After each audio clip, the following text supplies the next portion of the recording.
बैठ दो करे सेट। हेलो गाइस कैसे हो तुम लोग सारे। चलो करे स्टार्ट। तो ऑडिट ऑडिट की क्लास है। अबे बोल दिया करो यार किसकी क्लास है। ऑडिट की क्लास है ना। तो अभी तक क्या पढ़ा था हम लोगों ने ऑडिट में। ऑडिट में क्या पढ़ चुके हैं। ऑडिटर की क्वालिफिकेशंस पढ़ी थी है ना। पिछला क्वेश्चन मैंने क्या लिखवाया था यार तुम लोगों को, मेरे को याद भूल गया। कंपनीज एक्ट में हाँ ऑडिटर की क्वालिफिकेशंस पढ़ी थी हम लोगों ने। क्वालिफिकेशन, डिसक्वालिफिकेशन, रिमूवल, अपॉइंटमेंट और रेम्यूनेशन है ना। ये सारे टॉपिक हम लोग क्लियर कर चुके हैं। आज नेक्स्ट जो क्वेश्चन हम लोग डील करेंगे बेटा वो भी पार्ट नंबर डी का ही है। ठीक है, सेक्शन नंबर डी का क्वेश्चन लिख लो तुम लोग। What are the civil liabilities of auditor. क्या क्वेश्चन है, what are the civil liabilities of the auditor, या फिर आप लिख लो what are the liabilities of the auditor. तो उसमें सिविल बाकी क्रिमिनल जो भी लाइबिलिटीज है वो कवर हो जाएंगी। ठीक है, चलो लिख ले question. What are the liabilities of the auditor, या फिर सिविल लाइबिलिटी लिख लो या क्रिमिनल लाइबिलिटी लिख लो।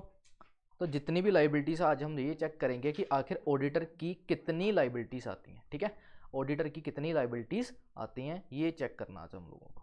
ठीक है सेट गाइस, मिल गया। पेज नंबर होगा शायद से 243। ठीक है 243 पे होगा, मिला बुक में 243। चलो सो लाइबिलिटी ऑफ द ऑडिटर। पहले ये बताओ ऑडिटर कौन होता है। कौन होता ऑडिटर, भूल गए हो। अबे कल ही पढ़ा था यार। ऑडिटर कौन होता है, एक ऐसा इंसान जो क्या कर रहा है, ऑडिट कर रहा है, उसको ऑडिटर बोलते हैं। अब आपके काम को चेक करने के लिए, आपके काम को बेटा चेक करने के लिए जो भी इंसान को अपॉइंट किया जाता है उसको क्या बोला जाता है, ऑडिटर। तो ऑडिटर मैंने बोला था कि ऑडिटर डिफरेंट तरीके के ऑडिटर्स को अपॉइंट किया जाता है जो अलग अलग तरीके का ऑडिट करते हैं। जैसे सीए कौन सा ऑडिट करेगा, स्टैट्यूटरी ऑडिटर। एक कंपनी सेक्रेटरी कौन सा ऑडिट करता है, सेक्रेटेरियल ऑडिटर है ना, सेक्रेटेरियल ऑडिट करता है। और अपना जो कोस्ट अकाउंटेंट है वो कौन सा ऑडिट करेगा, कोस्ट ऑडिट करता है। ठीक है, तो तीन तरीके के ऑडिट है जो मेनली करते हैं। इसके अलावा एक और ऑडिट आता है, वो क्या है, इंटरनल ऑडिट। कौन सा, इंटरनल ऑडिट, जो कि कोई भी इंसान करता था। इवन दो बीकॉम पास किया हुआ इंसान भी क्या कर सकता है, इंटरनल ऑडिट के लिए एलिजिबल होता है। तो खुशखबरी है तुम लोगों के लिए कि तुम लोग भी इंटरनल ऑडिटर बन सकते हो कल को किसी कंपनी के। ठीक है, तो पढ़ोगे तभी तो बढ़ोगे है ना, पढ़ेगा इंडिया तभी तो बढ़ेगा इंडिया।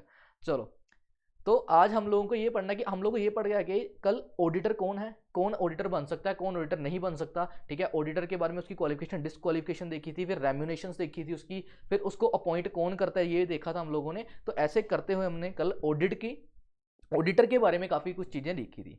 आज हमें ये चेक करना है कि एक ऑडिटर के ऊपर लाइबिलिटी क्या होती है। अगर कल को तुम में से मैं किसी को उठा के ऑडिटर बना दूं है ना, कुछ तेरे को उठा के कल ऑडिटर बना दिया जाए, तो कल को क्या होगा है ना, कंपनी डूब जाएगी है ना, तबाही हो जाएगी कंपनी में है ना। तो इसीलिए पहले ऑडिटर को इतनी नॉलेज होनी चाहिए कि आखिर ऑडिटर को क्या करना है क्या नहीं करना। दूसरा, ऑडिटर के ऊपर क्या क्या लाइबिलिटीज आती हैं ये भी हमें पता होना चाहिए। ठीक है, ऑडिटर के ऊपर क्या क्या लाइबिलिटीज आती हैं हमें ये भी बेटा पता होना चाहिए कि आखिर कल को अगर ऑडिटर का गला पकड़ा गया तो उसको भी पता होना चाहिए कि मेरे ऊपर क्या जिम्मेवारी है।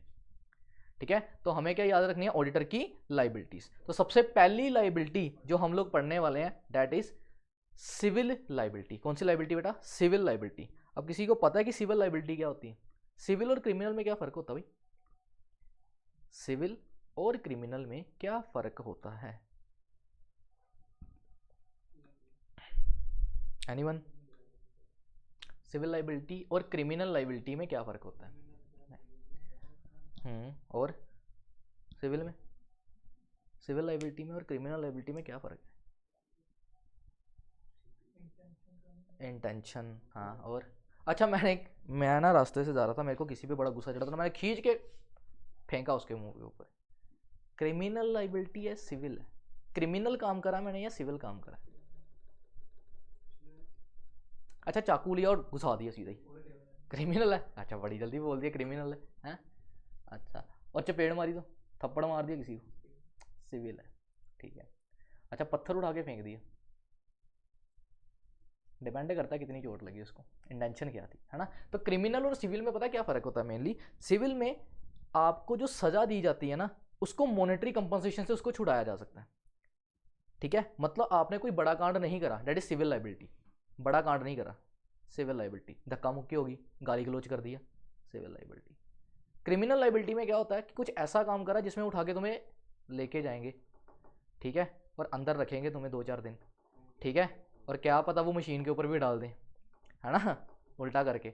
हाँ, तो उसको बोलते हैं क्रिमिनल लाइबिलिटी। तो सिविल लाइबिलिटी में कुछ ज़्यादा मेजर केसेस नहीं आते। क्रिमिनल लाइबिलिटी वो लाइबिलिटी होती है जिसमें आपको जेल भी हो सकती है और साथ में फाइन भी लग सकता है, ठीक है। तो ये 2 लाइबिलिटीज पहले सबसे पहले पढ़ेंगे कि एक ऑडिटर अगर कल को कहीं ऑडिट करके जाता है, कहीं पे भी वो ऑडिट करता है, तो उस ऑडिटर के ऊपर कौन कौन सी लाइबिलिटी इंपोज होती है। लाइबिलिटी मतलब उसके ऊपर कौन कौन सी जिम्मेवारी है, कल को उसने ये करा उसके लिए वो लाइबल होगा। अगर ऑडिटर ने कल को कुछ भी तरीके का नुकसान करा, ठीक है, अगर उसने कल को कोई भी तरीके की हरकत करी ऐसी, तो उसको क्या करेंगे, या तो उसको सिविल लाइबिलिटी में डाल देंगे या तो उसको क्रिमिनल लाइबिलिटी में डाल देंगे और उस इंसान को उठा के लेके जाएंगे, ठीक है। या तो उसके ऊपर मॉनेटरी कंपनसेशन लगेगी और या फिर उसको जेल में उठा के लेके जाएंगे। तो सबसे पहले कौन सी लाइबिलिटी है, सिविल लाइबिलिटी। सिविल लाइबिलिटी में सबसे पहली आती है नेग्लिजेंस। क्या मतलब होता है नेग्लिजेंस का, क्या मतलब होता है नेग्लिजेंस का? अब ये निखिल जा रहा था कल, ठीक है, पता नहीं कहाँ पे मैंने इसको देखा, किसी को पीछे बिठा के जा रहा था, ठीक है। अब सोचो कि ये घूम रहा था, ठीक है, और ऐसी बाइक पे घूम रहा था जिस बाइक का ना तो कोई आरसी थी ना ही इसके पास लाइसेंस था, और वो बाइक जो थी वो बाइक चोरी की बाइक थी और इसको पता था कि वो बाइक किसकी बाइक है, चोरी की बाइक है, ठीक है। फिर भी ये उसको बिठा के घूम रहा है, किसी को पीछे बिठा के अपने घूम रहा है। क्या इसको पता है कि कल को इसको अगर पकड़ लिया जाए तो उसके साथ क्या होगा? क्या इसको पता है कि क्या कॉन्सिक्वेंसेस होने वाले हैं? पता ना, तो फिर भी हाँ, खुद भी गया और दूसरा भी गया, तो इट इज़ अ नेग्लिजेंस। इसको क्या बोलते हैं, नेग्लिजेंस, जिसमें तुम्हें कॉन्सिक्वेंसेस का पता है, तुम्हें पता है कि कल को तुम्हारे साथ क्या होगा, लेकिन फिर भी तुम जानबूझकर क्या कर रहे हो, उस चीज को इग्नोर कर रहे हो, नेग्लिजेंटली बिहेव कर रहे हो, दैट इज नेग्लिजेंस। हाँ, लापरवाही, सिंपल सी बात है, लापरवाही कर रहे हैं, नेग्लिजेंस कर रहे हैं, ठीक है। तो उसको क्या बोला जाता है, उसको बोला जाता है नेग्लिजेंस, और ये सिविल लाइबिलिटी आती है। अब इन्होंने यहाँ पे क्या लिखा हुआ है, इन्होंने बोला कि अगर ऑडिटर अपॉइंट किया गया किसी भी कंपनी में, उसको इसका ध्यान रखना कि वो सभी का सेफ गार्ड करे, ठीक है। हर किसी बंदे को, हर किसी के बंदे का इंटरेस्ट जो है वो प्रोटेक्ट करे, जितने शेयर होल्डर है उनका इंटरेस्ट प्रोटेक्ट करे। जब भी ऑडिटर को अपॉइंट किया जाता है तो उसका सबसे मेजर काम ही यही है कि वो जिस भी कंपनी में अपना ऑडिट कर रहा है उसके जितने शेयर होल्डर हैं उन सभी का इंटरेस्ट को प्रोटेक्ट करे, मतलब उनके फेथ के लिए काम करे, ठीक है। और रीजनेबल केयर रखे, ड्यू डिलिजेंस रखे। रीजनेबल केयर मतलब अच्छे तरीके से हर एक चीज की जांच पड़ताल करे और अपनी परफॉर्मेंस में किसी भी तरीके की ऐसा काम ना करे जो कि नेग्लिजेंटली परफॉर्म किया हो। अगर उसने ये काम करने से वो फेल हो जाता है, मतलब अगर वो सही तरीके से अपनी परफॉर्मेंस देने से फेल हो जाता है, ठीक है, तो वो लाइबल रहेगा, ठीक है। तब वो लाइबल रहेगा जितना भी डैमेज और लॉस हुआ है, बस समझ लगा। तो जितना भी डैमेज और लॉस होगा उसकी नेग्लिजेंसी की वजह से, तो जितना भी लॉस और डैमेज होगा वो उसके लिए लाइबल रहेगा। जैसे एक ऑडिटर किसी कंपनी में गया, ठीक है, ऑडिटर किसी कंपनी में गया। अब ऑडिटर के पास थी फाइल्स, सुनना ध्यान से। अब ऑडिटर के पास क्या थी, फाइल्स, ठीक है, फाइल्स पड़ी हुई थी और वो इंपॉर्टेंट फाइल्स थी। और ऑडिटर को ना सुट्टे मारने का बड़ा ज़्यादा शौक था, ठीक है, तो सुट्टे मारने का बड़ा ज़्यादा शौक था। अब वो सुट्टा लगा के बैठा हुआ है, ठीक है, और साथ में फाइल्स पड़ी हुई हैं। उसको बोला भी है, उसने देखा भी है कि मेरे इस कांड से क्या पता वो फाइल जल जाए, लेकिन उसने क्या करा है, वो वहीं पे सुट्टा मार रहा है, वहीं पे सुट्टा मार रहा है। और साथ में क्या हुआ है कि वहाँ से जो वो निकल रहा था, ठीक है, चिंगारी निकली और फाइल के ऊपर पड़ गई और फाइल पूरी की पूरी जल गई। क्या ये ऑडिटर की गलती है या नहीं है? बिल्कुल गलती है, क्योंकि उसने नेग्लिजेंटली परफॉर्म करा। उसको दिख रहा था कि वो गलती कर रहा है, लेकिन फिर भी उसने बोला कोई बात नहीं, कुछ नहीं होता, देखा जाएगा। तो अगर आप रीजनेबल केयर नहीं लेते, आप अपना ड्यू डिलिजेंस तरीके से नहीं रहते, तो जितना भी नुकसान ऑडिटर के पॉइंट ऑफ व्यू से होगा, बेटा ऑडिटर उसके लिए पर्सनली लायबल रहेगा। और जितना भी लॉस वो करके देगा उसको वो कंपनसेट करना पड़ेगा, मतलब उतना उसको कंपनी को, अगर कंपनी के किसी भी उस फाइल से अगर कोई भी लॉस हो रहा है कंपनी को, तो जितना कंपनी को लॉस होगा उसको वो अपनी जेब से भर के देना पड़ेगा। That is civil liability in case of negligence. तो मतलब अगर मेरी गलती के कारण अगर कुछ भी हो रहा है तो मेरे को उस जितना भी लॉस और डैमेज कंपनी को होगा मेरे को वो पे करना पड़ेगा। That is first one is your negligence, ठीक है। दूसरा है liability for misfeasance. Liability for misfeasance. अब मिसफिसेंस का मतलब क्या होता है? It is improper performance, it is improper performance of lawful act और doing a lawful act in unlawful manner. अगर आपने कोई काम करा और वो लॉफुल काम को, लॉफुल मतलब ऐसा काम जो लॉ की नज़र में सही है, उस लॉफुल काम को आपने अनलॉफुल तरीके से करा। अगर आपने किसी लॉफुल काम को अनलॉफुल तरीके से करा या फिर आपने अपनी परफॉर्मेंस इम्प्रॉपर करी है, ठीक है, या तो लॉफुल काम को अनलॉफुल करा या फिर आपने परफॉर्मेंस क्या करी है, अपनी परफॉर्मेंस को क्या करा है, इम्प्रॉपर तरीके से करा है, और ब्रीच ऑफ ट्रस्ट करा आपने या ब्रीच ऑफ ड्यूटी करी है, मतलब जानबूझकर तुम लोगों ने गलती करी है। अच्छा, नेग्लिजेंस और मिसफिसेंस में क्या फ़र्क है? सर ऊपर भी तो ऐसा ही कुछ पढ़ा था बेटा। नेग्लिजेंस का मतलब होता है जब आपको कॉन्सिक्वेंसेस पता है लेकिन आप रीजनेबल ड्यू केयर नहीं ले रहे हो, ठीक है। जैसे कि अब रश ड्राइविंग करना, ठीक है, बाइक पे जाते हैं ना ऐसे ऐसे कट मार के, तुम्हें पता है कि अगर पलटी बजी तो कहाँ तक जाओगे, लेकिन दैट इज नेग्लिजेंस, ठीक है। मिसफिसेंस का मतलब होता है जब मैं जानबूझकर कोई काम गलत कर रहा हूँ, समझ लगा। नेग्लिजेंस में आप लोगों को लगता है कि नहीं सब कुछ ठीक होगा, मिसफिसेंस में आप लोग जानबूझकर वो काम कर रहे हो क्योंकि आपको पता है कि आप गलती कर रहे हो फिर भी आप उसको दोहरा रहे हो, दैट इज मिसफिसेंस, ठीक है। तो नेग्लिजेंस में क्या होता है कि आप लोगों का इंटेंशन नहीं होती कि गलत हो जाए लेकिन आपसे गलती हो जाती है, जाने अनजाने में आपसे गलती हो जाती है। मिसफिसेंस में आप जानबूझकर गलती करते हो, तो दोनों में फर्क है, ठीक है। अब मिसफिसेंस में क्या बोला कि आपने कोई लॉफुल एक्ट है जो कि आपने अनलॉफुल तरीके से करा या आपने ब्रीच ऑफ ड्यूटी करी है, ठीक है। तो जितना भी रोंग डन करा है उसके लिए आप लाइबल रहोगे, बस ये चीज़ याद रखनी है। कोई भी रोंगफुल परफॉर्मेंस करी है आपने अपनी ड्यूटी की, ठीक है, जिससे कोई भी फाइनेंशियल लॉस हो रहा है कंपनी को, उसके लिए आप लाइबल रहोगे, ठीक है। तो auditor has a duty toward the client, auditor has not done his duty and client has suffered loss. मतलब तीन चीज़ें करी है। पहला, ऑडिटर की ड्यूटी थी वो काम करने की, ऑडिटर ने अपना वो ड्यूटी सही तरीके से नहीं निपटाई और क्लाइंट को क्या हुआ है, लॉस सफर हुआ। तीन चीज़ें मिसफिसेंस में ज़रूरी हैं। कौन कौन सी? एक तो ऑडिटर की ड्यूटी थी, ऑडिटर ने अपनी ड्यूटी सही तरीके से नहीं करी और उसके कारण किसको लॉस हुआ, क्लाइंट को। क्या बोला मैंने? ऑडिटर की ड्यूटी थी काम करने की, ऑडिटर ने अपनी ड्यूटी अच्छे तरीके से नहीं करी, और थर्ड, क्लाइंट को क्या हुआ है, लॉस हुआ है। तो इस केस में, मिसफिसेंस के केस में उसको क्या कर देंगे, लाइबल कर देंगे। कितनी लाइबिलिटीज होगी? सिविल में दो। कौन कौन सी? एक तो नेग्लिजेंस, एक मिसफिसेंस। नेग्लिजेंस क्या होता है? अनदेखे में कुछ हो जाना। मिसफिसेंस जानबूझकर कोई कांड कर देना, ठीक है। उसके बाद में आता है लाइबिलिटी अंदर कंपनीज एक्ट। अब जो आपका कंपनीज एक्ट है उसने भी आपके सिर के ऊपर कुछ लाइबिलिटी फेंकी हुई है, ठीक है। अब वो कौन कौन सी लाइबिलिटी है देख लेते हैं कि आखिर कंपनीज एक्ट क्या बोलता है। कंपनी एक्ट बोलता है, सुनना जरा, कंपनीज एक्ट बोलता है द ऑडिटर लाइबल रहेगा कंपनसेट करने के लिए अगर कोई भी तरीके का लॉस और डैमेज होता है by him by a reason of any untrue statement including therein. झूठ बोला तुम लोगों ने। तुमसे उसने पूछा कि क्या तुम ओए क्या हुआ? तो कहाँ पे थे हम लोग? हाँ, अनट्रू स्टेटमेंट पे, ठीक है। अनट्रू स्टेटमेंट में कि आपसे किसी ने पूछा कि क्या तुम लोग शराब पीते हो, हाँ, और आपने बोल दिया नहीं, है ना। तो क्या ये झूठी स्टेटमेंट है, सच्ची स्टेटमेंट है? सच्ची है सच्ची होनी चाहिए, ठीक है। तो आपसे पूछा गया किसी ने कि आप लोग क्या कोई गलत काम करते हो, ठीक है, तो आपने बोल दिया नहीं, हम लोग गलत काम नहीं करते। It is a untrue statement, क्योंकि हर एक बंदा कोई ना कोई गलती करता ही करता है ना, पता ही है तुम लोगों को।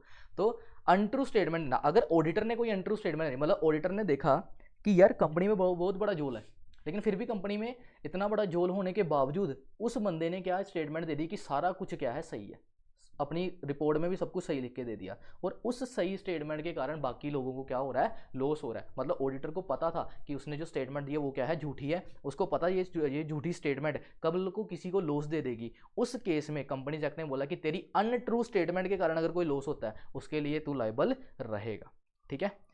However he is not liable, वो कब लाइबल नहीं रहेगा, सबसे इंपॉर्टेंट पॉइंट, वो कब लाइबल नहीं रहेगा। पहला, उसने अपनी कंसेंट विड्रॉन कर दी थी in writing before the delivery of prospectus. मतलब कंपनी प्रोस्पेक्टस इशू कर रही, आप लोगों ने जब एडमिशन ली थी कॉलेज में तो आपको एक प्रोस्पेक्टस मिला होगा, है ना।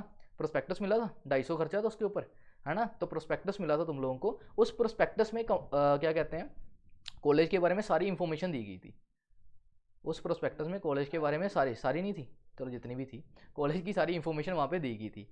अब जिस पर्सन ने उस प्रोस्पेक्टस को बनाया है उसको पता था कि उस प्रोस्पेक्टस में ये चीज़ें गलत लिखी हुई हैं, लेकिन उसने उस गलत इंफॉर्मेशन के प्रिंट होने से पहले अपनी कंसेंट को विड्रॉन कर दिया। पहले उसने बोला था हाँ ये सब कुछ सच है। लेकिन जब उसको पता लगा कि नहीं यार मैं कुछ गलत कर रहा हूँ, तो जैसे प्रोस्पेक्टस इशू होना था उससे पहले उसने बोल दिया कि भाई मैं तुम लोगों के साथ में नहीं हूँ, मैं अपनी कंसेंट विड्रॉल करता हूँ। तो जब उसने कंसेंट ही निकाल ली अपनी प्रोस्पेक्टस इशू करने से पहले, तो क्या वो लायबल रहेगा? नहीं। ठीक है, तो उस वक्त वो लायबल नहीं रहेगा। अगर किसी पर्सन ने अपनी कंसेंट विड्रॉल कर ली है प्रोस्पेक्टस इशू होने से पहले, तो वो उसके लिए लायबल नहीं रहेगा। फिर then after the delivery of prospectus the registration and before the allotment he knowing the untrue statement and withdrawal the consent. मतलब उन्होंने बोला कि यहाँ पे प्रोस्पेक्टस तो डिलीवर हो गया लेकिन अलॉटमेंट नहीं हुई है। ठीक है, अलॉटमेंट नहीं हुई है और उसके पहले उसने अपनी कंसेंट को क्या कर लिया? विड्रॉल कर दिया। इस केस में भी वो पब्लिक नोटिस दे के, पब्लिक नोटिस मतलब चिल्ला चिल्ला के उसने बोला है लोगों को कि भाई मैं इनके साथ में नहीं हूं, तो तब भी वो लायबल नहीं रहेगा। और थर्ड में है कि he was a competent to make the statement and he said that reasonable ground for believing that the statement is true। मतलब मैंने क्या बोला? मैंने उनको बोला कि भाई सुन, कल को जो भी स्टेटमेंट में पकड़ा गया, मैंने बोला कि जब मेरे को इन्होंने ये चीज़ बताई थी तो मेरे को लगता था कि ये चीज़ सही है। जब मैंने अपनी कंसेंट दी थी, I have reason to believe that this statement is true, और मैं मानता था कि ये चीज़ सही है, इसीलिए मैंने अपनी कंसेंट दी थी। तो अगर इस रीज़न को उसने प्रूव कर दिया कि जो जो चीज़ें इन्होंने मेरे को बताई थी वो चीज़ें सच थी और मैंने उस चीज़ में आप अपनी कंसेंट दे दी, उस केस में भी वो बंदा लायबल नहीं रहेगा। 3 केसेस में वो बंदा लायबल नहीं रहता। कौन कौन से 3 केसेस पढ़ाएं? पहले मेरे को ये बताओ, कंपनीज एक्ट ने कौन सी लायबिलिटी फेंकी है आपके ऊपर? कंपनीज एक्ट ने बोला कि अगर ऑडिटर ने कोई मिस स्टेटमेंट दी है या अनट्रू स्टेटमेंट दी है, उसके लिए ऑडिटर लायबल रहेगा। अगर उसने झूठ बोला तो उसके लिए वो लायबल रहेगा, लेकिन 3 केसेस में वो बच सकता है। पहला, प्रोस्पेक्टस इशू होने से पहले उसने अपनी कंसेंट को विड्रॉल कर लिया। ठीक है बच्चे, कंसेंट को विड्रॉल कर लिया प्रोस्पेक्टस इशू होने से पहले। दूसरा, प्रोस्पेक्टस इशू हो चुका है लेकिन अलॉटमेंट से पहले उसने क्या कर लिया? अपने कंसेंट को विड्रॉल कर लिया। एंड थर्ड वन इज, जब भी कंसेंट उसने दी थी उस वक्त उसको लगता था कि वो चीज़ जो उसने बोली है वो सही है, उसको रीज़न टू बिलीव है कि वो चीज़ वो बिल्कुल सही थी और इसलिए उसने कंसेंट दे दी थी, तो भी वो बच सकता है। तो इन 3 कारणों में वो बंदा अपनी लाइबिलिटी से एस्केप हो सकता है, अदरवाइज नहीं। तो 3 लाइबिलिटी, 3 चीज़ें हमने पढ़ ली है सिविल लाइबिलिटी में।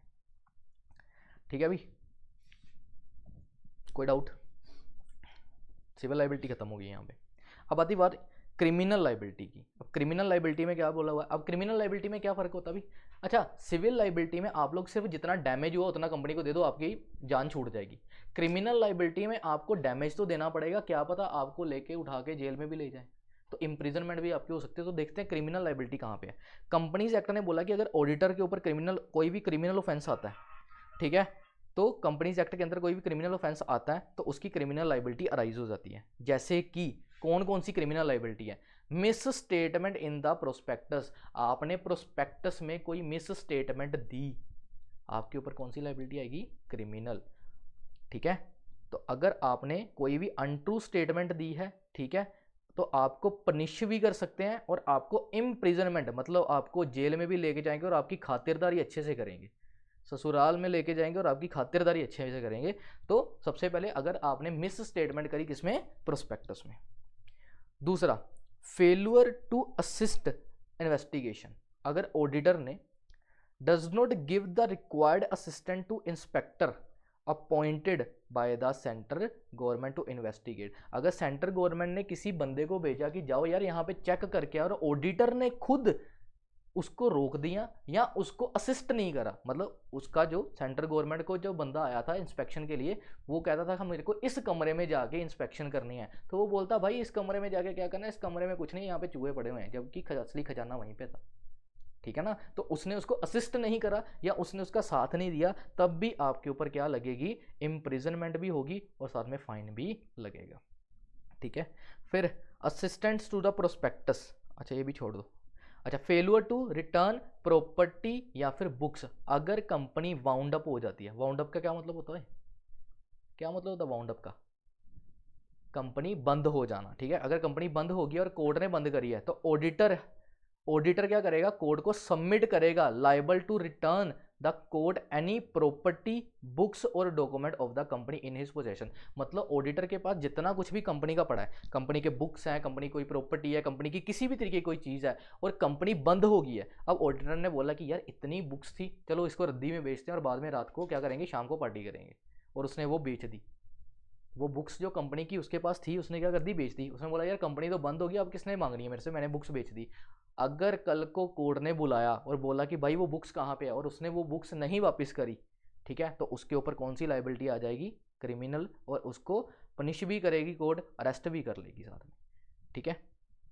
उसके बाद में penalty for falsification of the book. अगर तुम लोगों ने बुक्स में किसी भी तरीके की डिस्ट्रक्शन करी, मतलब उसको फाड़ दिया, बुक को मल्टीशन कर दी, अल्टरेशन कर दी, फॉल्सिफिकेशन कर दी, मतलब किसी भी तरीके से तुमने बुक्स ऑफ अकाउंट्स में किसी भी तरीके की गड़बड़ी करी है, या तो तुमने बुक्स को फाड़ दिया, या तो उसमें से कोई पेपर निकाल दिया, या उसमें कुछ लिखा था 255 तुम लोगों ने 555 कर दिया, किसी भी तरीके की कोई चीज़ को गड़बड़ी करी तुम लोगों ने, फॉल्सिफिकेशन इन द बुक्स, तब भी तुम्हारे ऊपर कौन सी लाइबिलिटी आएगी, क्रिमिनल लाइबिलिटी अराइज हो जाएगी, ठीक है। तो ये दो लाइबिलिटी हैं, एक तो सिविल और एक क्रिमिनल लाइबिलिटी, ठीक है। बस इतना ही याद रखो, क्रिमिनल बेबी, ठीक है। उसके बाद में आता है liability towards the third person. अब थर्ड पर्सन के लिए कौन कौन सी लाइबिलिटीज है, ठीक है।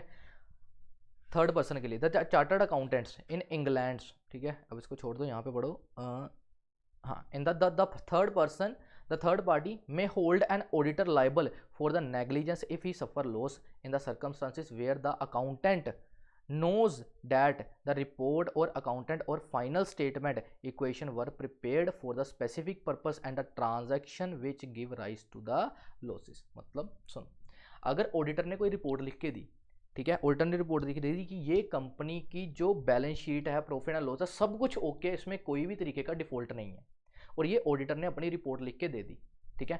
और इस रिपोर्ट के ऊपर लगा लो कोई भी मिस्टर एक्स नाम के इंसान ने इस ऑडिट रिपोर्ट के ऊपर रिलाय करके किसी कंपनी के शेयर परचेज कर लिए, और बाद में पता लगा कि यार ये तो कंपनी फ्रॉड है, और बाद में पता लगा कि जो ऑडिट रिपोर्ट निकाली थी, जो ऑडिटर ने रिपोर्ट दी थी, वो भी गलत थी, तो क्या मिस्टर एक्स ऑडिटर से पैसा निकलवा सकता है या नहीं सकता? बिल्कुल निकलवा सकता है। उन्होंने बोला कि अगर ऑडिटर की रिपोर्ट की वजह से किसी पर्सन को लॉस हो रहा है, किसी थर्ड पार्टी को लॉस हो रहा है, तो वो थर्ड पार्टी भी ऑडिटर से क्लेम कर सकती है पैसा, और उन्होंने ये चीज़ ठहराया कि उस वक्त ऑडिटर लायबल रहेगा थर्ड पार्टी को भी। In case that it was held that the auditor was not liable to the third party, the auditor is never appointed by the third party, and if he has things to do with them, the virtually no contract between the auditor and the third party। अगर third party के साथ में auditor का कोई भी तरीके का contract नहीं है, या फिर थर्ड पार्टी ने उसको अपॉइंट भी नहीं करा, ना ही थर्ड पार्टी के साथ किसी भी तरीके का वर्चुअल कॉन्ट्रैक्ट है, उस केस में ऑडिटर थर्ड पार्टी के लिए लायबल